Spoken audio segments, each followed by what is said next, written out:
형제들아, 지혜에는 어린아이가 되지 말고 악에는 어린아이가 되라. 지혜에는 장성한 사람이 되라. 아멘. 자, 오늘 말씀이 참 명확하죠. 이 말씀으로 축복합시다. 지혜에는 장성한 사람이 되고 악에는 어린아이가 되시기를 축복합니다.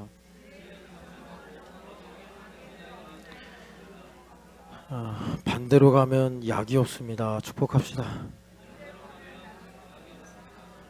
악에는 장성한 사람이 되고 지혜에는 어린아이가 되면 약이 없어요. 약이 없으면 어떻게 되죠? 매가 약이죠. 매가. 이거 어쩔 수 없어요. 매 들어야 되는데 제가 매를 드는 게 아니고 하나님께서 매를 드시는데 아파요. 하나님 매 드시면. 제가 자주 말씀드리잖아요. 고집으로 하나님하고 씨름하지 마라. 장사가 없다. 저도 웬만큼 고집이 센 사람인데 저보다 더 세신 분들도 있겠지만 하나님하고 고집으로는 이길 수가 없어요. 도대체 이 어린아이와 지혜라는 말이 뭐냐? 일부러 그 영어 제목도 좀 걸어봤는데 Childish and Mature 이렇게 했습니다. 두 개 다 가져야 됩니다. Childish도 가져야 되고 Mature도 가져야 되고. 그런데 여기 지혜 먼저 좀 우리가 좀 정리를 하고 가면 지혜가 나오잖아요. 근데 이 지혜가요, 여러분 어린아이도 그런데 이게 이제 그리스어에서 오다 보니까 또 구약은 헬라어 히브리어에서 오다 보니까 이 언어마다 갭이 있잖아요. 문화와 이 언어가 담고 있는 생각의 차이가 있기 때문에 그래서 그리스인들은 지혜를 추구한 민족 아닙니까? 우리나라는 좀 이렇게 제가 보면 제가 전문가는 아니지만 뭐 지리학자 말도 참고해 봤어요. 그러니까는 여러분 우리나라가 참 살기 좋은 땅, 아름다운 땅이라고 하지만 지리학자가 볼 때는 살기 되게 힘든 땅이래요.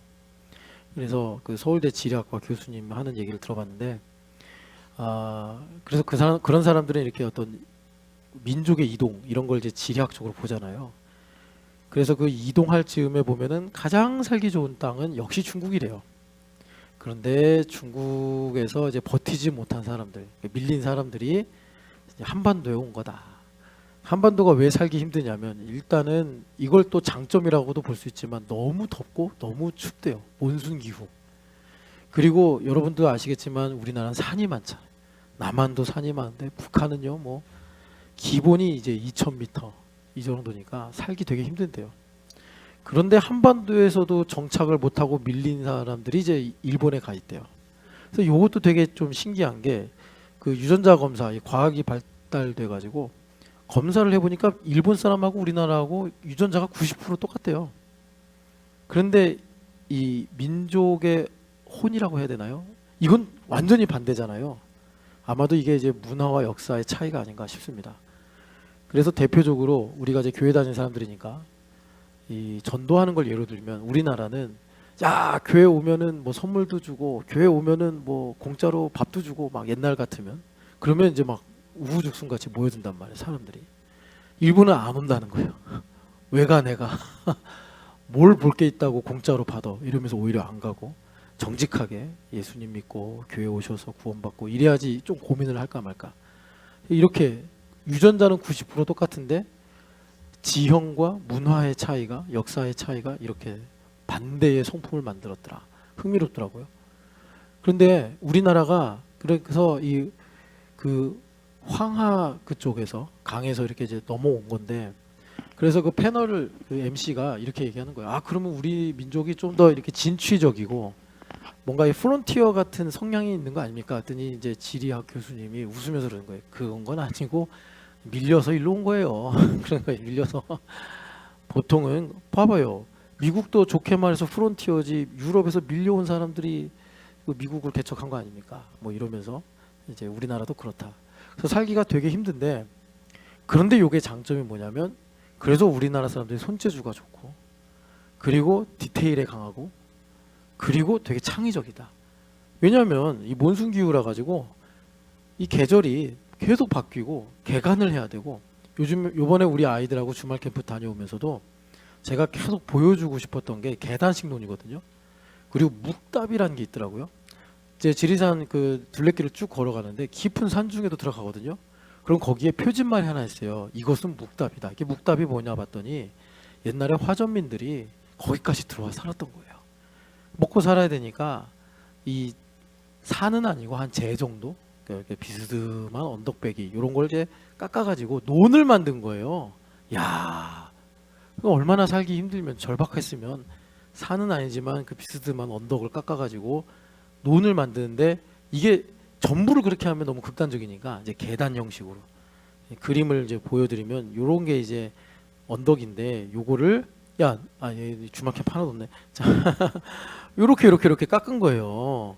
그래서 여기다 이제 논을 심고 그런데 이제는 뭐 문명화되고 도시화되니까 거기도 이제 인구수가 줄잖아요. 그래서 버려진 이런 계단식 논을 묵답이다 이러면서 옛날에 사람들이 이렇게 살았다 그런 설명을 하더라고요.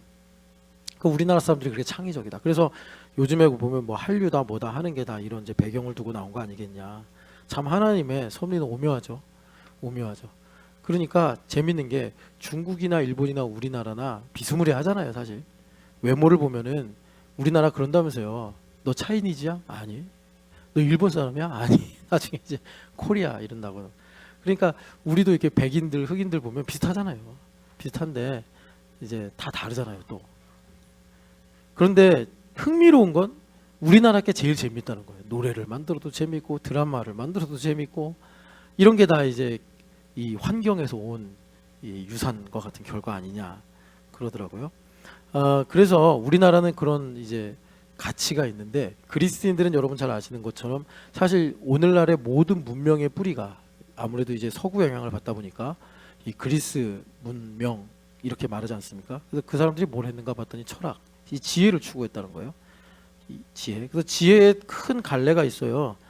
그게 뭐냐면 헤브라이즘적인 지혜가 있고 하나님 중심의 지혜가 있고 그리고 그리스 헬레니즘적인 지혜가 있다. 헬레니즘적인 지혜인데 그래서 지혜가 되게 많아요. 그 성경 그러니까 하나님께서 헬라어로 성경을 쓰게 하신 것 같아요. 그래서 뭐 어떤 데는 그 통찰을 이제 우리나라 말로 말하면 통찰을 이제 지혜라고 말하는 것도 있고 분별을 지혜라고 말하는 것도 있고 뭐 그래요. 깨닫는 것도 지혜라고 하는 것도 있고 그런데 이런 모든 것을 그냥 우리 한글 성경에서는 다 그냥 거의 다 지혜 이렇게 번역을 했습니다. 지혜. 그래서 여기 보면은 어린아이 같이 되지 마라. 장성한 자가 되라라고 하는 지혜는 뭐냐면 thinking이에요. thinking. 생각하라 이거예요. 그러니까 좀 이제 말하자면 깨어 있어라 이런 말입니다. 깨어 있어라. 그래서 사전을 찾아보면은 이렇게 번역을 합니다. careful. 그러니까 아주 깊이 있게 아주 그 뭐라 그럴까 그냥 짧게가 아니라 시간을 들여서 숙고하는 거죠. careful consideration 이래요. 그러니까 단순한 그게 아니죠. consideration 하면은 마치 약간 묵상처럼 생각하고 한 번 더 생각하고 하는 거잖아요. 그래서 요 부분에서 어린아이 같이 되지 말고 어른같이 행동해라 라고 바울 사도가 고린도 교회에게 말씀하시는 겁니다.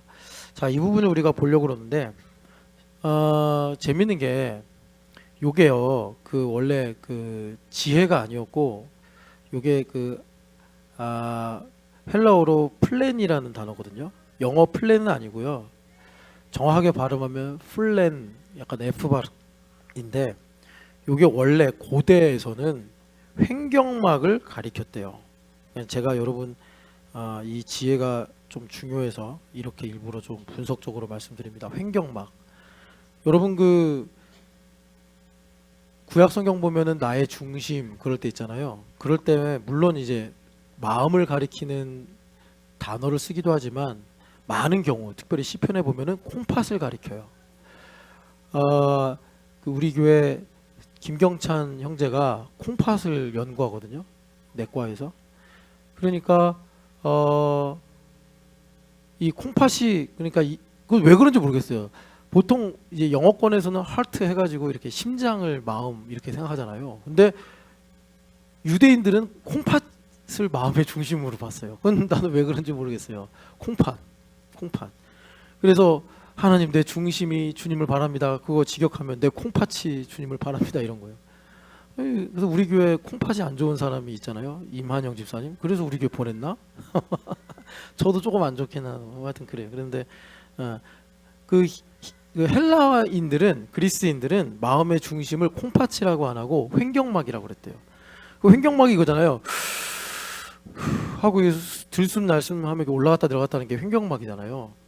그래서 뭔가 이렇게 감정이 동요하고 뭔가 생각이 바뀌고 이러면 호흡이 가빠지거나 호흡의 변화를 가지고 이렇게 불렀나 이런 생각을 좀 해봤습니다. 근데 이 횡격막이 지혜라는 단어의 뿌리인데, 이 횡격막이 그러니까 이제 그리스인들이 지혜라고 불렀는데 이거를 뭐라고 했냐면 감정과 생각이 발생하는 곳이다 이렇게 말을 했대요. 예. 그러니까 주님께서 지금 이제 고린도전서 14장 20절에 지혜는 아이가 되지 말고 장성한 사람이 되라. 그러니까 마음을 잘 지켜라 이런 말씀이죠. 그러니까 내가 왜 이런 생각을 하는가, 내가 왜 이런 행동을 하는가, 그걸 이제 성령 하나님께서 우리 영혼의 등불이 되사 비추어 주신단 말이에요. 자, 그래서 요거를 좀 더 그 요즘 말로 바꾸면 멘탈이 흔들린다 뭐 이러잖아요. 이 멘탈 요겁니다. 멘탈. 그래서 지금 이제 14장 20절을 여러분 좀 우리가 이제 다양하게 보려고 하고, 왜 그러냐면 제가 이번에 이제 주말 캠프를 다녀오면서 은혜를 크게 받았어요. 받아서 참 이렇게 아웃리치를 다녀올 때마다 하나님께서 우리 신촌연합교회에 큰 은혜를 주시는데, 제가 이번 주간에 또 지나가면서 깨닫고 회개한 게 뭐냐면, 우리의 죄는 과거, 현재, 미래 모든 죄를 다 사함받잖아요. 그래서 우리 그거 믿고 회개하고 또 거룩의 열망을 갖는데, 그런데 정말 주의해야 될 죄가 뭘까? 죄가 사망을 난다고 했으니까 그게 은혜를 모르는 죄더라고요. 은혜를 모르는데, 근데 은혜를 모르는 거는 너무 또 자연스러워요. 당연하게 여기는 것들이 많거든요. 제가 여기 이제 어머님들 매주마다 이렇게 점심 해주시니까 참 감사한데, 어머님들이 하나님 앞에서는 제가 제 입장에서 얘기하는 게 아니라 당연하게 생각하시면 안 된다. 하나님 나를 오늘도 써주셔서 감사합니다 하시면서 정말 이 점심을 먹는, 잡채를 먹는 아이들, 또 우리 성도들, 또 동료 우리 어머님들 축복하면서, 정말 모든 봉사가 그렇지만 우리 어머님들을 대표로 말하면 나 같은 게 뭔데, 나는 정말 마른 작대기 같은 인생인데 하나님께서 나를 신촌연합교회로 부르셔서, 혼자도 못하잖아요. 동료들과 한 마음을 주셔가지고 또 건강 주셔서, 물론 우리 어머님들 힘드시죠. 덥고 또 토요일 주일 아침 일찍 오셔서 섬겨야 되는데, 참 주님 이 말년에, 인생의 말년에 이렇게 신촌연합교회 복이다 하고 하면 밥 먹는 건데, 이 일에 나를 부르셔서 하늘에 상급을 쌓게 하시고 참 주님을 기뻐하는 이런 일들을 주셔서 감사합니다 하시면서, 성경의 말씀처럼, 빌립보서 2장 말씀처럼 그 일에 시비와 다툼이 없도록 한 마음을 품어 나보다 남을 낮게 여기면서 그리스도의 마음을 가지고 섬기실 때, 그때 이제 상급이 있는 거죠. 우리가 그렇게 은혜를 알고 살아야 되는데, 어머님들 이제 오랜만에 좀 제가 이렇게 말하면 잡채를 하느냐 뭐 쫄면을 하느냐를 가지고 싸우시고, 잡채파 쫄면파 나오고, 저 뭘 알고 얘기하는 거 하나도 없어요. 예. 뭐 목사님한테 무슨 첩보가 들어갔나 이런 거, 닭게장을 하느냐 육게장을 하느냐로 또 파가 나뉘고, 뭐 이렇게 되면 곤란한 거죠. 이건 왜 그런 거죠? 사망을 낳은 건데, 뭐 때문에? 은혜를 모르기 때문에. 그래서 여러분, 우리 어머님들 배우라고 어머님들 예를 든 거예요. 어머님들이 뭘 잘못해서가 아니라 하물며 우리 고상하신 어머님들 그러하신데, 우리가 교사로 섬기는 거, 여기 뱅가드 찬양 섬기는 거, 예배하는 거, 교회에 오는 거, 이렇게 우리가 함께 만나는 거, 이걸 당연하게 여기면 이건 진짜 나중에 째고 고름 짜고 약 발라야 될, 이거는 문제가 된다. 그래서 이번에 그 주말 캠프를 다녀오면서 한 번은 좀 이거를 방점을 찍어야겠다. 한 게 주말 캠프 아웃리치를 통해서 주신 은혜가 뭐냐? 요겁니다. 스피리추얼 차일디쉬입니다. 이게 도대체 뭐냐? 그러니까 어린 아이 같아야 된다라는 말인데, 근데 여기 보면은 20절에 어린아이가 되지 말라고 그랬으니까 이 어린아이는 뭐겠어요? 플래시 차일디쉬, 그냥 순수한 어린아이. 근데 애들이 되게 무서운 거 아시죠? 막 죽이고. 파리대왕 아시죠? 차일디쉬의 무서움, 잔인함. 그렇다는 거예요. 그래서 우리는 영적인 어린아이스러움을 가져야 된다. 이게 도대체 무슨 말인가? 우리가 풀어보려고 하는데, 그래서 4장 20절을 좀 여러분 이해하기 쉽게 바꿔보면 이렇게 바꿀 수 있어요. 이거 왜 영어로 합니까? 영어가 좀 편해요. 요런 부분에서는. Don't be a childish. 뭐에는 어린아이 같이 되지 말아라 하냐면 in your awareness, 이거예요. 예원아, 여기선 잘 들어야 된다. 너가 20살 가서 뭐 등록금을 내거나 아니면 뭐 중요한 일을 할 때는 아빠 도와줘요 할 수 있어. 그런데 20살 넘어서 엄마 나 옷 사게 돈 좀 줘요, 이건 부끄러운 줄 알아야 돼. 20살부터는. 예준이도 마찬가지. 그게 여기 Don't be a childish in your awareness. 그러니까는 우리말에 철들다 그러잖아. 하나님께서 철들으라고 우리나라 사계절 두셨잖아. 사계절. 봄이 가면 여름이 오고, 여름이 가면 가을이 오고, 가을이 오면 겨울이 오잖아. 하나님 뭐 하라는 얘기야? 철들어라. 중학교 1학년은 1학년만큼 철들고, 2학년은 2학년만큼 철들고, 예원이 이제 중학생 마지막 이제 학기인데 이제 고등학생이 되잖아. 이거 엄연히 달라. 그냥 너가 생각할 땐 모를지 모르겠는데 중학생과 고등학생의 차이는 엄청 커. 겸상을 할 수 없단 말이지. 고등학생만큼 철들어야 되는 거야. 또 고3 땐 고3 때 철들어야 돼. 그런데 우리나라 젊은이들이 뭐 여러 이름들이 있지만 그냥 부모님한테 돈 다 쓰는 걸 당연한 줄 여러겨요. 저는 그래서요 좀 이런 생각을 했어요. 우리나라 법에 죽으면 상속이 없고 다 국가가 환수했으면 좋겠다. 이상한가요? 좀 그랬으면 좋겠어요. 그래서 하여튼간에 철들어야 돼요, 우리 영혼도. 그래서 우리는 거듭남을 믿잖아요. 거듭남을.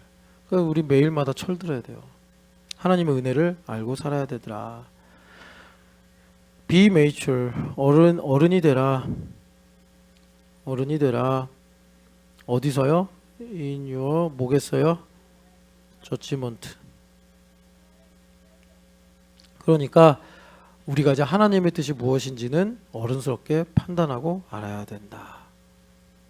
알아야 된다. 자, 이 부분을 좀 말씀드릴게요. 이 부분. 그러니까 우리 교회가 하나님 음성 듣는 거 많이 강조하잖아요. 하나님 음성 듣는 거 많이 강조하는데, 근데 요즘 젊은이들이 하나님 음성 듣는 거 좋아해요. 일명 제가 이렇게 보면 되게 싫어하던데 그런 얘기를 하면 feel 좋아요. feel. 근데 하나님 음성 듣는 거는 우리 시온이 같은 어린이는 feel 해도 돼요. 근데 시온이는 왜냐하면 엄마가 자라 그러면 자고, 먹으라 그러면 먹고, 어린이집 가라 그러면 가고, 어린이집 가지 말고 쉬어라 그러면 쉬고. 그러니까 얘는 feel을 따라 살아도 돼. 왜? 엄마가 다 저지먼트를 해주니까. 그런데 얘가 이제 20살 되고 30살 되면은 얘가 저지먼트를 해야 되거든요. 그러면 그게 고도화돼야 돼요. 하이엔드가 돼야 된다고, 고도화가. 그러면 하나님의 음성을 듣는 것에 있어서 가장 고도화된 게 뭐냐면 이거예요. 우리가 서로 다르잖아요. 다른 모습을 가진 타인에게서 그리스도의 형상을 보는 거예요. 쉽게 말해서 뭐냐면 교제하면서 배우는 거예요. 교제하면서 배우는 거예요. 그게 하나님의 음성을 듣는 가장 고도의 일종의 테크놀로지예요. 그런데 우리 전보미 집사님이 지금 이제 40이 넘었는데 여전히 신앙의 나이는 시온이만큼이야. 그럼 못 배워. 왜 못 배우냐? 뒤에 있는 강성모 집사님은 그래서 틀리고, 주현 집사님은 그래서 틀리고, 김 목사님 그래서 틀리고 나만 최고야. 내 필만 최고야. 내 필만 순수하고 내 필만 아름다워. 예. 안 들려요. 못 들어. 강성모 집사는 강성모 집사 저래서 아니고, 주현 집사는 저래서 아니고, 남편조차도 그래서 아니고, 안 들려. 주님 말씀하셔도 들을 수가 없어요. 그래서 우리가 이제 분별을 해야 된다는 건데요. 어른으로서 하나님의 뜻이 무엇인가를 분별해야 된다는 건데, 여러분 하나님은요 사랑이시잖아요. 뭘 제일 사랑하시죠? 사람을 제일 사랑하세요. 그러니까 우리가 이 물질 문명 속에 살다 보니까 우리가 잊어버린 게 하나님께서 사람을 얼마나 사랑하시는지를 잊어버려. 하나님께서 사람을 참 사랑하시거든요. 그러니까 자기 형상과 자기 모양으로 만드신 거 아니에요? 나무도 아름답고 꽃도 아름답고 뭐 고래나 새나 다 정말 하나님의 신성과 하나님의 능력이 있지만, 그 중에 제일은 가난해도 무식해도 좀 인간들이 볼 때 차별을 당할 만큼 그래도 인간이 아름다운 거예요, 사람이. 그래서 하나님께서 그분의 뜻을 알려주시는 가장 좋은 채널이 사람이에요. 그러니까 예수님께서 사람으로 오셔서 우리와 함께 하신 거예요. 그래서 우리가 철이 들면은 어떻게 되느냐, 사람을 통해서, 이걸 좀 제안을 하자면 질서를 두시고 하나님 일을 하시니까 교회라는 공동체를 통해서 연결되고 결합이 되게 하셔서 나로 하나님 음성을 듣는 게 뭐겠어요? 내 느낌과 생각에 충실하게 사는 게 아니고, 이게 까르페디엠 때문에 사람들이 다 글로 가는데 그게 아니고, 하나님이시니까 우리 시온이가 잘하려면, 예원이가 잘하려면 아버지 어머니한테 배우려는 마음을 갖고 살아야지 잘 듣는 거예요. 이게 지혜구나, 이것이 변하지 않는 거구나. 우리도 마찬가지예요. 하나님하고 나하고 어떻게 상종이 됩니까? 비교가 안 되는 분이잖아요. 그러니까 어떻게 마땅히 하나님 성 들으려면 배우려고 해야 돼. 배우려고 하는 게 뭐라고 그랬어요? 예수님께서 온유와 겸손이다. 그래서 오늘 말씀이 주말 캠프를 통해서 우리 교회에게 주시는 메시지다. 여러분 딱 보시면 되겠는데, 주말 캠프 아웃리치를 주님께서 진행하시면서 지혜는 아이가 되지 말고 악에는 어린아이가 되라, 지혜는 장성한 사람이 되라 라고 주님께서 우리에게 말씀하시는 거예요. 그러니까 이제 시온이가 이렇게 이제 엄마 품에서 은혜 받고 자라다가, 당연한 줄 알죠. 그래야지 은혜를 잘 받거든요, 거부감 없이. 근데 얘가 이제 20살 되고 30살이 되면은 우리 시온이가, 그러니까 이제 자기 일은 자기 스스로 하는, 그지? 엄마 뭐 이렇게 더 챙겨드리고 그래야지. 여하튼간에 주님께서 이것을 우리 교회에게 말씀하신다. 자, 그 어린아이의 함정이 있습니다. 어린아이의 함정이 뭐냐면, 우리가 잘 분별해야 되는데, 여러분 어린아이가 참 좋은데요, 이 어린아이의 반대가 세속화거든요. 그러면 세속화는 뭐냐? 야고보서를 보겠습니다. 야고보서 1장 27절 말씀 같이 읽겠습니다. 하나님 아버지 앞에서 정결하고 더러움이 없는 경건은 곧 고아와 과부를 그 환난 중에 돌보고 또 자기를 지켜 세속에 물들지 아니하는 그것이니라. 아멘. 야고보서에서 아주 중요하게 말씀하는 것이 이 세속화를 경계하는 건데, 이 세속화가 뭐냐 그러면 물들지 않아야 된다잖아요. 이거 뭐냐면 요한일서 2장 15, 16절에 나오는데, 세상에 있는 것들을 사랑하는 겁니다. 그래서 우리 부모님들이 아이들을 키우면서 아이들이 세속화되는 건지, 얘네들이 영적으로 자립하여 독립적인 인간이 되는 건지 분별할 수 있어야 돼요. 제가 교회 다니면서 또 목회하면서 많이 직면하는 문제인데, 부모님은 참 신앙이 좋은데 애는 교회를 안 다녀. 그런 건 절대 성립하지 않습니다. 부모가 신앙이 좋으면 아이도 신앙이 좋아요. 그런데 목사님, 장로 아들이 교회 안 다니던데요? 권사 아들이 교회 안 다니던데요? 그거는 그분이 직분만 장로 권사인 거예요. 심지어 목사도 마찬가지입니다. 그래서 우리 부모님들 유아 세례 하신 분들 있죠? 목숨 걸어야 돼요. 정신 차리고. 왜? 내 안에 세속화가 있잖아요. 아이에게는 이 거듭 제곱으로 갑니다. 거듭 제곱으로. 그래서 이 우리 부모님들이 아이들을 키우면서 정말 구분해야 되는 게 공부 잘하는 거 이래서 속는 거예요. 모범적인 것도 리트머스지가 될 수 없어요. 우리 아이가 공부 잘하면 엄청 세속화되기 쉬운 거 아시죠? 한국 사회에서 신앙에 되게 불리해지는 거예요. 공부 잘하는 거. 공부 잘한다고 좋아하지 마세요. 그리고 우리 애가 공부를 못한다 그러면 안심하세요. 세속화는 좀 덜 되겠구나. 하나님 감사합니다. 우리 아이는 세속화가 안 될 것 같아요, 주님. 공부 잘하면요 엄청 세속화돼요. 그리고 제가 신앙이 그래도 있어요. 근데 공부를 잘해. 그래가지고 참 쉬운 문제를 어렵게 가는 사람들 많이 봐요. 그놈의 공부를 잘해서. 근데 한국 사회는 공부 잘하면 모든 걸 다 가지잖아요. 위너 텍스 올 모든 걸 다 가지잖아요. 저도 학교에서 그랬거든요. 공부 잘하면 뭐 되게 도덕적이고 인격적이고 뭐 하여튼 선생님들이 다 좋다고 그래. 다 얘는 효자고 뭐 선생님 말씀도 잘 듣고. 근데 선생님 없을 때 보면 완전 개판인데 막. 예. 그러니까 이런 것들에 우리가 속으면 안 되고 우리 아이가 세속화되느냐 영으로 장성해서 독립적인 인간이 되느냐 그거는 뭐냐면 은혜를 아느냐 이거예요. 철드느냐 은혜 아느냐. 그러니까 본인이 이거 은혜를 모르면 애도 모르는 거예요. 은혜를 아느냐. 은혜를 알면 시온이가 우리 예원이가 20살 가서 자기가 옷을 사거나 뭐 필요한 걸 구입할 때 엄마한테 사달라고 안 하죠. 그걸 이제 죄송하다 생각하죠. 자, 그래서 오늘 이제 주말 캠프를 아웃리치를 지난 첫 번째 주일 주님께서 우리에게 말씀하시는 게 이제 신령한 어린아이가 되라. 어린아이가 된다는 게 뭐냐? 잘못하면은 진짜 육적인 어린아이가 돼서 세상이 감당 못하는 게 아니라 교회가 감당을 못해. 육적인 아이가 어린아이가 돼버리면 말을 안 들으니까요. 자기가 최고. 요즘에 그래 금쪽이가 된다니까요. 안 돼요. 그래서 이 세속화되는 것을 우리가 참 경계해야 된다. 그래서 여러분 아까 읽은 고린도전서 14장 20절을 좀 여러분들 깊이 있게 묵상하려면 비슷한데 로마서 16장 19절 말씀을 한번 같이 더불어 짝으로 묵상하시면 여러분 우리 교회에게 주님 주시는 말씀을 아주 깊게 들을 수 있습니다. 같이 읽어보겠습니다. 평강의 하나님께서 속히 사탄을 19절입니다. 같이 읽겠습니다. 너희의 순종함이 모든 사람에게 들리는지라.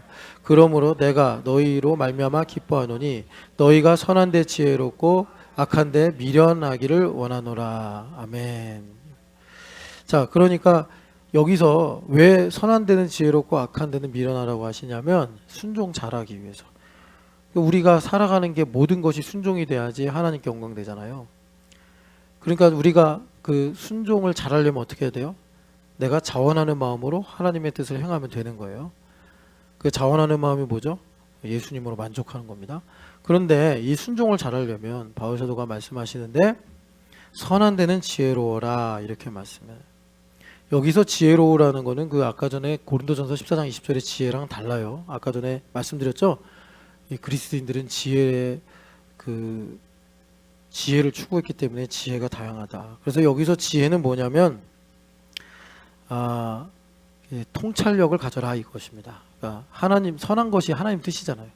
하나님의 뜻이 무엇인지는 너의 어떤 감정과 경험을 의지하지 말고 성령 하나님 의지해서 통찰력 있게 분별해라 이거고 악한 데 미련하기로 원하노라. 이게 좀 번역이 좀 애매하게 됐는데 영어 성경을 보시면 좀 쉬워요. 이노선트해라. 데살로니가 전서를 보면은 악은 모양이라도 버려라 그러잖아요. 이노선트해라 이렇게 말씀합니다. 그래서 여기서 순종을 잘하려면 선한 데는 지혜롭고 악한 데는 미련하라 이렇게 말씀하는데 요거를 이제 여러분들 적용하기 쉽게 바꿔보면 이런 말씀입니다. 자기중심성에 대해서 깊이 성찰해라 이겁니다. 자기중심성에 대해서 깊이 성찰해라.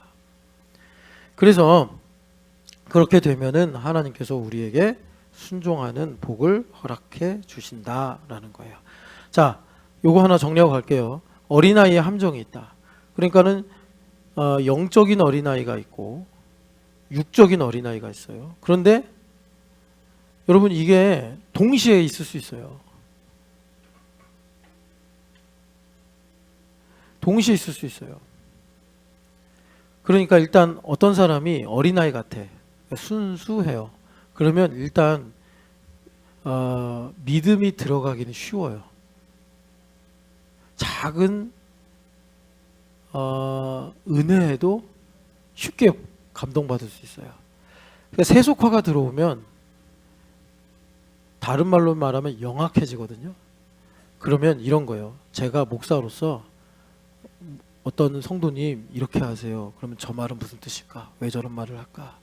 그런 식으로 사니까 세상에서도 뭐 웬만큼 좋은 학교 나오고 좋은 회사 다니고 남들한테 똑똑하다는 얘기 듣고 손해 안 보고 그러고 사는 거예요.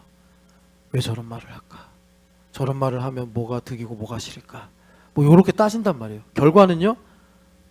일부를 갖고 그렇게 생각하기 때문에 순종이 되게 어려워요. 그런 사람은 다 필터를 가지고 다 걸러내기 때문에. 그런데 어린아이 같은 사람은 해 그러면 생각이 단순해서 해요. 순종을 하니까 그 순종하는 만큼 복을 받아요. 복을 받는데 그런데 문제는 뭐냐면 여기에 영적인 어린아이도 있어요. 그러니까 하나님께서 사용하시는 면도 있지만 이게 육적인 어린아이가 돼버리면 쉽게 말해서 율법적으로는 이 소양이 부족해요. 그러니까 금방 성장하는 부분이 있는데 깊이 있게 나아가지 못해요. 깊이 있게 나아가지 못해요. 작은 유혹이나 또 세속의 영향력에 흔들려요. 그렇게 주님 위해 살겠다고 그러고 뭐 주님밖에 없다고 그러고 뭐 내가 이것만 하면 뭐 주님을 위해 이렇게 살겠다고 해놓고서 우리 주말 캠프 아이들이 막 주말 캠프에서 은혜를 받아요. 그러다 날씨가 좀 더워져요. 막 여기 가기 전에 그래서 이래야 너 아우니 잘할 수 있니? 네 잘할 수 있어요. 막 자신감 있게 첫날 뜨거우니까 울어요. 울어 막 어린아이가 어린아이. 우리가 예쁘게 보지만 이제 우리가 삶의 무게가 무거워지고 진지해지는데 그렇게 얄팍하게 살 수는 없잖아요. 그런 맹점이 있다. 뭐 하나님께서 해주시면 정말 하나님 살아계신 게 맞습니다. 뭐 신촌여교회 말씀의 은혜가 있습니다. 막 이래놓고서 이제 좀 교회 파악이 되고 사람들 이렇게 이만저만 알게 되면 거기서부터 이제 뭐 이렇게 사람도 갈라치기 하고 목사의 설교도 들을 만한 거 취하고 또 저 설교하네 그러고 이런 이제 일들이 생긴단 말이에요. 그래서 이제 우리가 좀 더 이제 정리하기 위해서 어린아이 이걸 좀 이제 우리가 이 어린아이도요 성경에 많이 나오는데 일단은 그 파이디온이라는 말이 있어요. 이게 이제 긍정적인 말이에요. 그래서 이 파이디온으로 쓰인 어린아이는 뭐냐면 성경에 가난한 사람하고 동의어예요. 그래서 이 가난한 사람을 왜 하나님께서 이렇게 주목하시냐면 이 사람들은 기본값이 겸손하고 온유해요. 그래서 복음서에 보면은 대부분 다 이제 뭐 병들고 귀신 들리고 한 사람들 가난하잖아요. 갈릴리 사람들. 그러니까 남부 유대인들, 뭐 바리새인들, 제사장들, 뭐 또 경건한 유대인들에 비해서 이 겸손과 온유의 기본값이 높은 거예요. 반대로 말하면 자기중심성의 기본값이 낮은 거예요. 여기 그 신촌살롱 지금 쓰고 있는 전지현 집사님 있잖아요. 제가 전지현 집사님 이제 뭐 10년 가까이 이렇게 보면서 이분이 참 지혜롭다라고 생각하는 게 하나 있어요. 그게 뭐냐면 뭐 때문에 그런지 모르겠는데 전지현 집사님이 여러분 아세요? 의외로 기본값이 되게 낮아요. 기본값이 되게 낮아서 제가 그거 어디서 실마리를 느꼈냐면 이게 육아의 지혜인데 아이들을 이렇게 돌보고 아이들을 가르치는 데 있어서 전지현 집사님 기본값이 낮아. 그래서 여러분이 전지현 집사님 오해하지는 마세요. 전지현 집사님 스스로 이런 말을 했어요. 나는 아이를 발로 키워요. 그러니까 아이들이 자립심도 강하고요. 아무나 안아줘도 감사하고요. 밥도 잘 먹고요. 뭐 먹여줄 필요가 없어. 왜? 얘네들은 기본값이 낮아. 엄마 없어? 또 없어졌나 보다 하고 자기들이 독립군처럼 살아. 그러니까 뭐 그냥 애들이 행복이 쉬워요. 예. 아무나 우리 교회 성도님들이 예쁘다 그러면 좋아하고 그래요. 근데 애들만 그런 게 아니라 전지현 집사님 여러분 어떻게 생각할지 모르는데 되게 똑똑한 사람이에요. 제가 볼 때 전일준 집사님도 되게 똑똑한데, 그러니까 부모님이 이제 교사시잖아요. 그래서 잘 가르치셔서 똑똑한데 전일준 집사님보다 어떤 면은 더 똑똑한 부분이 있어요. 약간 여우 같은 부분이 있어요. 그런데 그게 어떤 것이 있냐면 기본값이 낮아. 그래서 제가 되게 좀 미스테리한 게 있었어요. 일단 졸업하고 왜 그런 회사를 갔는지 뭐 이런 것들 여러 가지 선택의 국면들 보면은 약간 좀 한 50% 정도의 선택을 하고 살더라고요. 그런데 나중에 제가 이렇게 종합을 해보니까 지현 집사님이 행복을 원하는데 갖고 싶은 걸 다 가져서 행복을 한 게 아니라 자기가 갖고 싶은 만족의 퍼센티지를 50%로 낮춰. 그러니까 행복이 쉬워. 제가 보니까 옷도요 다 자기가 떠서 입어요. 하나도 안 예쁜데 자기가 며칠 동안 떠서 입으니까 얼마나 사랑스럽고 정말 이게 애착이 가겠어요. 그걸로 만족을 삼아. 예. 아, 이 부분은 도가 텄구나. 기본값이 낮아요. 예. 그래가지고 지혜롭구나. 여러분 제가 요거 설명한 거예요. 왜 겸손과 온유가 예수님의 마음인데 이게 가난한 사람들하고 통하고 어린아이랑 통하느냐. 기본값이 낮아요. 그러니까는 경건한 유대인들이나 바리새인들이 똑똑한 척하면서 예수님께 트집 잡을 게 이분들한테는 안 걸려. 나사렛 출신? 나도 갈릴리 출신인데 목수 출신? 아이고 나는 뭐 소경의 거지 새끼인데 이러면서 예수님에 대한 이 문턱이 낮은 거예요. 그러니까 이분들이 예수님 말씀대로 동서남북으로 와서 아브라함의 자손들의 자리를 대신 차지하는 거예요. 이게 참 이 역전의 현상인데 그동안 나름대로 열심히 살았다고 하는 경건한 유대인들과 바리새인들은 예수님 좀 좋은 분 같은데 믿어볼까 하면은 뭐가 걸리고 저게 걸리고 이게 걸리고 남의 눈치가 보이고 계산하고 따져야 되고 그러니까 예수님 믿기가 너무 힘든 거예요. 그래서 예수님께서 어린아이 같아야 천국에 들어간다. 이 어린아이와 같은 동의어가 가난한 사람들. 그래서 예수님은 실제로 가난하셨기도 했지만 영적으로 가난한 죄인들, 세리들, 창기들의 친구라고 그렇게 별명에 붙으셨잖아요. 그런데 그게 정말 그래야 된다는 게 아니라 그 이면에 있는 뭘 보신 거죠? 하나님 앞에 겸손하고 온유한 마음을 주님 보셨다는 거예요. 요래서 어린아이. 그런데 여러분 진짜 성경에서 또 어린아이 같이 되지 말라. 대표적으로 고전 3장 1절인데 같이 한번 읽어보겠습니다. 뭐 고전 3장 1절 같이 읽어보죠. 형제들아 내가 신령한 자들 대함과 같이 너희에게 말할 수 없어서 육신에 속한 자 곧 그리스도 안에서 어린아이들을 대함과 같이 하노라. 아멘.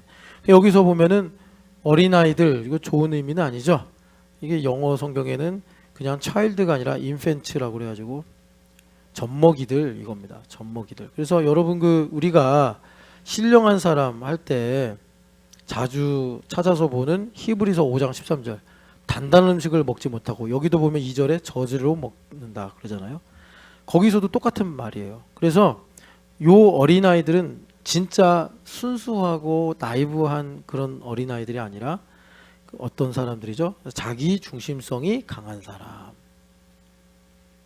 그러니까 뭐 서울대학교 나와도 자기 중심성이 강하면 하나님 앞에서는 어린아이인 거예요. 자기밖에 모르고. 그래서 여러분 요걸 잘 구별하셔서 요걸로 가면 안 된다는 거예요. 어디로 가야 되느냐? 주님께서 가리키신 요 천국에 들어가는 조건 겸손하고 온유한 어린아이로 가야 된다. 이게 신령한 어린아이다. 주님께서 우리에게 말씀하세요. 자, 그런데 주님께서 악에는 아까 전에 보니까 뭐라고 그러셨죠? 악에는 지혜는 어린아이가 되지 말고 악에는 어린아이가 되라 이러셨죠. 악에는 어린아이가 되라. 그러니까 어린아이의 장점이 뭐죠? 세상에 물들지 않았어요. 시온이 물들지 않았어요. 우리 예준이도 예원이도. 그래서 하나님께서 어린아이들을 사랑하세요. 자, 그래서 이 어린아이와 지금 비교되는 게 세상을 사랑하는 마음이죠. 세속주의. 우리가 이제 여기에는 어린아이가 되라 그랬잖아요. 세속주의에는 어린아이가 되라. 그러니까 세속에는 물들지 마라. 아까 야고보서 2장 말씀 같이 한번 가보겠습니다. 다시 한번 야고보서를 가보면 다시 가보면 자 27절에 세속에 물들지 마라 이렇게 말씀합니다. 자 그러면 세속에 물드는 게 뭐냐, 여러분 이거 중요하니까 잘 들어보세요. 세속에 물드는 게 뭐냐면 2장 4절입니다. 같이 읽겠습니다. 너희끼리 서로 차별하여 악한 생각으로 판단하는 자가 되는 것이 아니냐. 아멘. 사람을 겉모습을 보고 차별하는 거예요. 여러분 이거 교회에서 엄청 많습니다. 겉모습 보고 차별하는 거, 뭐 목사나 뭐 집사나 상대 불문, 이게 이제 자기중심성이 매우 강해져서 이런 일이 생기는 거거든요. 그래서 이 차별이 발달하면은 판단이 돼요. 남을 정죄하고 판단하는 거죠. 그래서 이런 일로 우리가 세속주의에 물들어 버리면 이제 내 안에 계신 예수님께서 일을 못 하시니까요. 그래서 이 차별이, 여러분 우리가 보통 뭐 누구를 차별한다 이런 얘기 안 하잖아요. 제가 한 30 넘고 한 40 되기 전에 하나 깨달은 게 있어요. 저는 분명히 고등학교 때 배우기를 뭐 근대화가 되면서 또 우리나라 광무개혁이 되면서 뭐 신분제를 철폐했고 그래서 자유롭고 인권이 중시되는 사회가 이루어졌다, 그렇게 이제 미화를 하는데, 제가 대한민국 사회에서 여러 가지 일들을 겪어보니까 흑암 세상에서 죄인인 인간이 사는 한 신분과 계급은 절대로 철폐가 안 된다. 여전히 귀족이 있고 왕족이 있고 왕후장상이 있고 산업공상이 있구나. 그걸 제가 뼈저리게 경험을 했어요. 그런데 그 헉슬리 경이 1930년도에 연대에 쓴 그 멋진 신세계 보면은, 멋진 신세계가 어때요? 그 계급을 공고하게 하죠.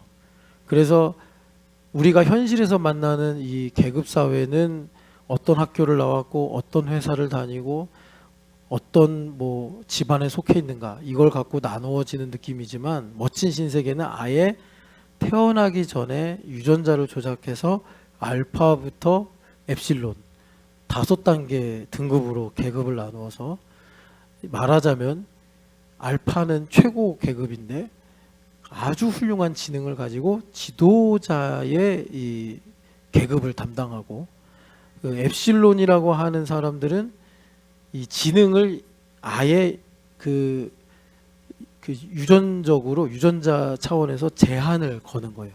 그래가지고 아주 고된 육체 노동, 제가 세상에서 가장 힘든 직업이 뭘까, 제가 여러 가지를 봤는데, 야 엄마가 예배 잘하라고 그러는데 계속 대가리를 그렇게 하면 어떡하냐, 죄송합니다 하고 해야지. 그 정도 철은 들어야지. 지금 철 들으라고 하는데 그렇게 하면 어떡하냐.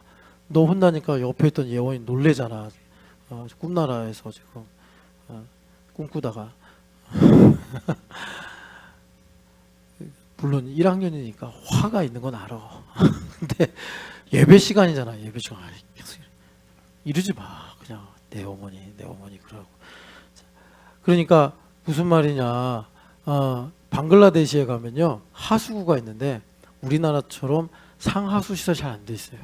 하수구가 막히면 막 역류하고 이러니까 14살에서 6살, 그러니까 가늘고 작은 체구의 아이들, 그런데 말귀 잘 알아듣는 나이쯤 된 애들이 방독면만 하나 쓰고 아무런 장비 없이 반바지랑 슬리퍼 신고 하수구에 들어가서 모든 오물을 손으로 다 꺼내오는 거예요.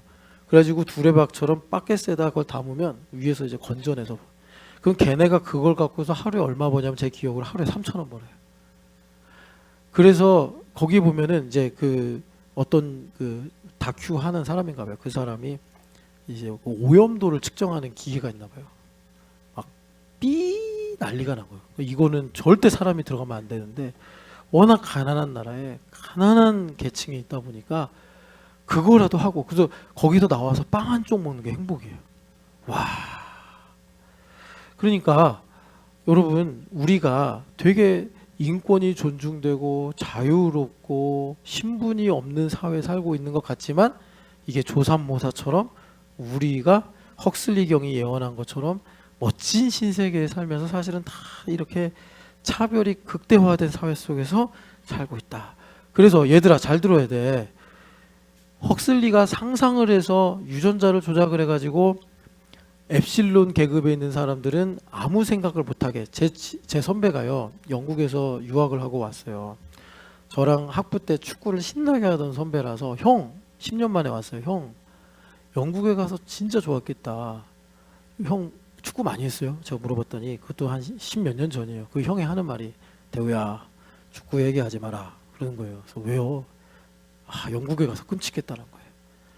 노동자들이 하루 노동을 끝내면 펍에 와서 맥주를 마시면서 그런 거 있잖아요. 뭐 이제 경기 그걸 보면서 우와 이게 낙이래요.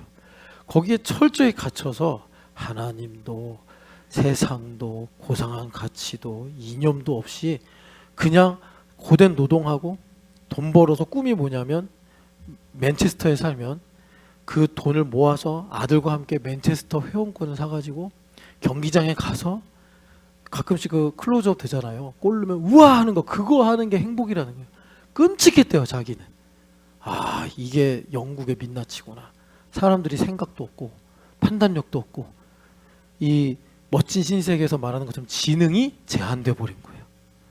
네. 그런데 얘들아 그런 작업이 내가 괜히 핸드폰 쓰지 마라.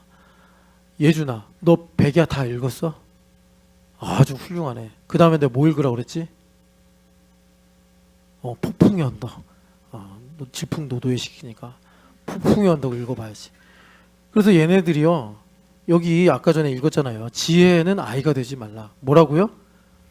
그러니까 thinking 하는 데서는 깨어 있어야 된다. 여러분 이거 우리가 잘 봐야 돼요. 뭐 정말 이 멋진 신세계에 나오는 것처럼 우리들의 유전자를 조작해서 우리가 엡실론이 되고 감마 계급이 되고 델타 계급이 되는 건 아닌데 이 알고리즘과 같이 교묘한 사회의 운영 체계가 적당히 우리를 그렇게 통제하면서 이 사회의 구성원으로 살도록 이 통제한다는 것입니다. 그래서 우리가 뭐 알파 계급 가자 그런 게 아니라 하나님의 백성이 되어서 예원아 자유해야 된다고. 자유해야 돼. 그래서 어제 숙제하느라 밤샜지? 그래서 조는 거 알아. 근데 왜 그걸 읽어야 되느냐? 하나님께서 오늘 말씀하잖아. 너네들 주말 캠프 열심히 했잖아. 지금 후배들이 너네들 보고 은혜 받아가지고 이번에도 지리산 둘레길 32km를 3일 동안 여기 하나도 없구나. 걔네들 다 걸어다녔다니까. 내가 참 가슴 아픈 적이 있어요. 명주 형제 하랑이가 눈물을 흘리는 거예요. 하랑아 힘드니? 아니에요. 하품이 나는 거예요. 하면서 눈물을 주르르 흐르는 거야. 도대체 이 아이가 참 속에 뭐가 들었길래 그냥 이래처럼 햇빛이 뜨거워 하고 울어도 되고 또 누구지? 우리 샤이니도 계속 하면서 나를 따라오는 거예요. 쟤네 아빠도 그랬거든요. 세속 평전을 걸어오면서 오 목사님 너는 히말라야의 민족이잖아. 힘내 오 목사님 하면서 회개는 아마 이제 그동안 니베타한테 지은 죄를 회개하면서 세속 평전 그 아름다운 길을 걸었던 것 같은데 우리 샤이니가 뒤에서 계속 우는 거예요. 저 일부러 매몰차게 위로 안 했어요. 그랬더니 샤이니가 나중에는 다 마음 정리하고 다 니들이 걸었던 길을 보고 걔네들이 따라가는 거라고. 참 우리 하랑이 하품하는 거예요. 그래서 근데 걔네들이 다 그렇게 은혜 받았다고. 근데 너희들이 하나님께서 이번에 뭐라고 그러셔? 자유로워야 된다. 자유로운 게 뭐야? 생각이 자유로워야 돼. 생각이 자유로워야 돼. 그래서 여러분 그 애플 로고가 어떤 사람은 선악과 아니냐 막 그렇게 이제 매도하기도 하는데 그게 뭐 워진 이야기였나? 뭐 하여튼 그 동업자 있잖아요. 그 사람하고 처음에 그 컴퓨터를 만들 때 데스크탑을 만들 때 사과를 먹다가 만들었대요. 그래서 한 입 사과 먹고 근데 그게 좀 이렇게 기분은 나쁘죠. 왜냐하면 선악과 같은 느낌이 있긴 하는데 생각, 띵킹을 가리킨다고 생각을 해요. 저는. 그래서 여러분, 주님께서 우리에게 무슨 말씀을 하시는 거냐? 그러니까 우리는 이거를 이제 차별이라고 부르지 않고, 이 차별을 하면 이제 생각이 굳어지는 거예요. 사람들을 판단하고 내가 만든 이 뭐라 그럴까, 프레임에 사람을 가두는 거예요. 그게 사실 나를 가두는다는 걸 알아야 돼요. 그러니까 절대로 여러분, 용서할 사람이 있으면 반드시 용서하셔야 돼요. 그래야 내가 자유로워요. 내가 어떤 사람을, 물론 경험이 있고 내가 이제 아는 게 있으니까 그 사람을 그런 프레임에 가두는 걸 내가 알아요. 그런데 여러분, 우리는 사랑이잖아요. 사랑.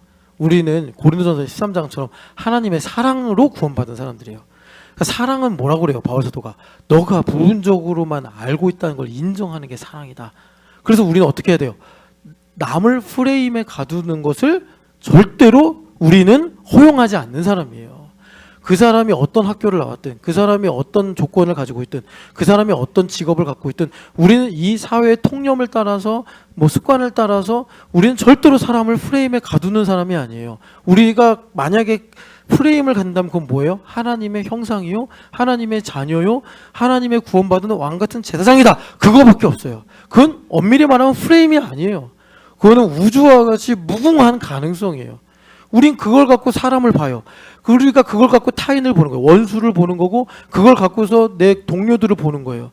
그럴 때 어떤 은혜가 임하는 거예요? 내가 그 프레임 속에 사는 거예요.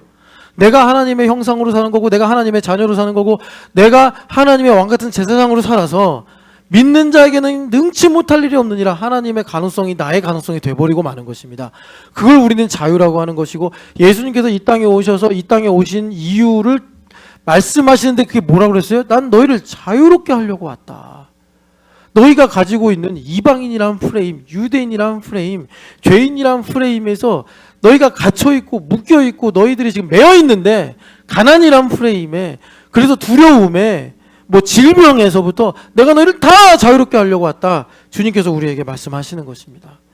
그래서 여러분, 세속주의에 지금 여러분, 야고보 선생님 제가 계속 말씀드리잖아요. 이분은 예수님의 동생으로서 바울과 베드로보다 이 율법에 대한 도가 높으신 분이다. 그 증거가 사도행전 15장이다. 그래서 이 야고보 선생님의 이 성경 1장부터 5장까지 짧은 성경이지만, 여기에는 야고보 선생님이 가지고 있는 그 깊은 영감, 예수님의 제자들은 고작 3년밖에 예수님을 못 봤지만 야고보 선생님은 마지막에 예수님 부활하시고 회심하신 것 같아요, 성경 보면.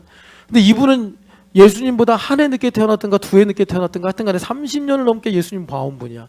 나중에 회심하니까 그 모든 데이터들이 다 말씀이요, 하나님의 영감이요, 하나님의 사랑으로 다 화하신 분이에요. 그래서 이분은 율법에 있어서 아주 깊은 통찰을 가지고 계시는데, 이분이 하시는 말씀이 우리가 정말 이 자유의 율법대로 살아서 하나님의 말씀이 이루어지는 약속의 백성이 되어야 되는데, 그러려면 세속에 물들면 안 돼. 이 세속이 무엇인가는 요한사도께서 요한일서에 세상과 세상을 사랑하는 마음이다. 그게 뭐라고 그래요?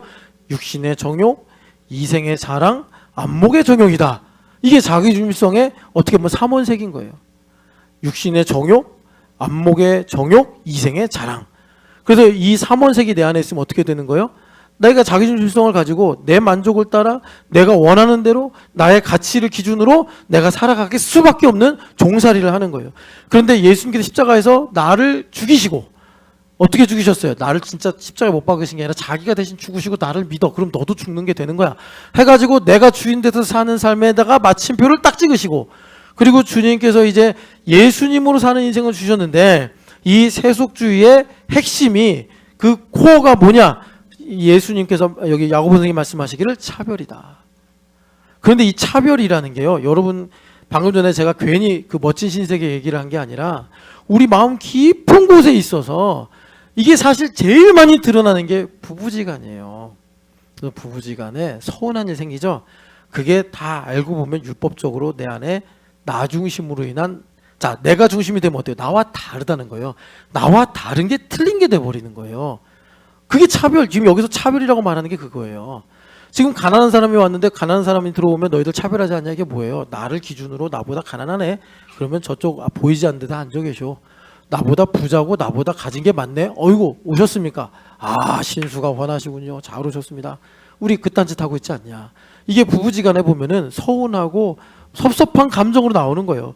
그래서 우리가 신령한 사람이 되면 이것을 상대방이 나를 몰라준다, 나를 차별한다로 느끼는 게 아니라 내 안에 아직도 내 힘으로 살려고 하는 자기중심성이 있구나. 이걸 깨닫고 하나님 앞에 회개하면 그 서운한 것이, 그 섭섭한 것이 하나님의 선하신 뜻이 무엇인지를 깨닫게 하는 매개로 바뀌게 되더라라는 것입니다. 그래서 여러분, 이 차별이라는 게 자기중심성인데, 그러니까 이런 것들이 참 교묘하게 지금 여기서 이제 야고보 선생님이 아주 깊이 있게 말씀하셔서 드러내시는 것인데, 이것이 우리에게 참 힘든 게 뭐냐면 이 신앙적 가치로 바뀌어요. 이 차별이라는 게 그러니까 현상이고, 그 속으로 말하면 자기중심성이라고 그랬잖아요. 그래서 이게 뭐냐면 나는 성공하고 싶어. 근데 성공에 하나님의 영광으로 둔갑을 하는 거예요. 내가 아이를 뭐 하나님의 뭐 어쩌고저쩌고 키우고 싶대. 그런데 알고 보면 나의 소유물이야. 그래서 반드시 얘는 공부를 잘해야 되고, 반드시 얘는 뭐 좋은 대학 가야 되고, 얘는 반드시 행복해야 돼. 막 이런 식으로 우리가 바꾸는 거예요. 그래서 이 차별이 가리키는 게 결국 뭐냐면, 여러분 그 우상이 많잖아요. 많은 우상이 있는데 그 중에 최고 우상은 나잖아요. 자기 중심, 자기 자신. 이거를 가리키고 있습니다. 그래서 내가 차별 같은 내용들 이제 하나님 드러내신단 말이에요. 드러내세요. 나의 안에 있는 이 차별을 드러내시는데, 이 차별을 드러내시면, 그러니까 여러분 우리가 이제 그 어떻게 해야 되느냐, 여기 2장 보면은 이 차별 때문에 뭐가 문제냐, 2장 8절 같이 읽어보겠습니다. 너희가 만일 성경에 기록된 대로 내 이웃 사랑하기를 내 몸과 같이 하라 하신 최고의 법을 지키면 잘하는 것이거니와. 아멘. 이것이 자유의 율법이에요. 그러니까 자유의 율법은 뭐냐면, 그러니까 여러분 이런 것입니다. 그러니까 하나님께서 우리에게 복으로 주신 건데 나에게 차별하는 게 드러나. 그러니까 내가 교회 생활하는데 주의원은 좋아하는데 전보미를 덜 좋아하거나, 내가 서유란하고 밥 먹는 건 좋아하는데 뭐 내가 또 소유사랑하고 밥 먹는 거는 좀 내가 거부감이 있거나, 이런 거 다 있잖아요. 하나님께서 이 우리가 연결되고 결합이 되는 걸 통해서 이런 걸 이제 나에게 드러내시는 거예요. 이런 걸 드러내실 때 여러분, 주님께서 비로소 나에게 자유의 율법대로 행할 수 있는 믿음을 주시는구나. 자유의 율법에서 가장 최고의 말씀, 이 키워드 같은 게 뭐냐면 여기 보니까 이웃을 사랑하라. 이웃을 사랑하라는 게 내가 애써서 사랑하는 게 아니라 내 마음에서 하나님의 사랑이 흘러가는 거거든요. 예수님은 이웃 사랑하려고 오신 거잖아요. 근데 그 이웃이 누구예요? 원수된 나였잖아요. 나를 위해서 죽으셨단 말이에요. 그 예수님께서 일을 하시는 게 자유의 율법이라고. 그런데 예수님께서 일을 못 하시는 이유가 뭐예요? 내가 동의를 안 하는 거예요. 내가 동의를 안 하는 그게 뭐라고요? 차별. 내가 김집사는 좋아하는데 박집사는 좀 나랑 안 맞아. 이런 미묘한 차별이 있다니까요. 그런 거 파고 들어가면 거기에는 뭐 여러 가지 가치가 있는 거예요. 뭐 돈이라든가 학벌이라든가 뭐 성격이라든가 뭐 여러 가지가 있는 거예요. 거기에 나의 어떤 신념도 있고 나의 정의도 있고 이런 거예요. 그런데 문제는 뭐냐면 그게 맞든 틀리든 간에, 그게 얼마나 일리가 있든지 간에, 그것 때문에 유기적인 율법이 깨져버려가지고 예수님께서 내한테 일을 못 하신다. 그러니 내가 신앙생활을 한다는 건 고작 뭐예요? 애쓰고 땀 흘리고 수고하는 거예요. 그러면 남는 것도 없지만 그것 때문에 또 내가 쌓여놓은 이 자기중심성이라는 이 결과물들이 있기 때문에 인생이 골치 아픈 거예요. 그러니까 주님께서 이제 이 야고보서 2장의 말씀을 적용하자면 이겁니다. 내 안에 세상을 사랑하는 마음에 가장 쪼갤 수 없는 이 원자 같은 게 뭐냐면 사람을 보고 차별하는 거란 말이에요. 이건 하나님께서 사람을 사랑하시기 때문에 그렇게 되는 거예요. 사람을 차별하는 건데, 그게 차별의 첫 번째가 뭐냐면 나와 다르다는 걸 불편하게 느끼고 나와 다르다는 거를 틀렸다고 느끼는 거예요. 그런 것들이 미묘하게 남에게 거의 다 안 들켜도 반드시 드러날 수밖에 없는 게 부부지간이란 말이죠. 그래서 이 부부지간을 통해서 하나님께서 그 드러내게 하시고 깨닫게 하실 때, 내가 이걸 갖고 회개하고 내가 하나님 앞에 이런 프레임을 걷어내기를 내가 자원한다면, 하나님께서 나에게 최고 율법인 이웃사랑, 이것을 나에게 이루셔서 예수님께서 내 안에서 무엇이든지 하실 수가 있는 이런 일들을 우리에게 베풀어 주시더라라는 것입니다.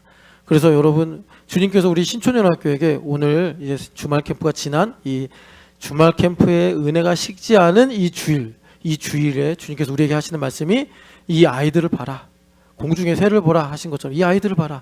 얼마나 영적이냐, 얼마나 신령하냐.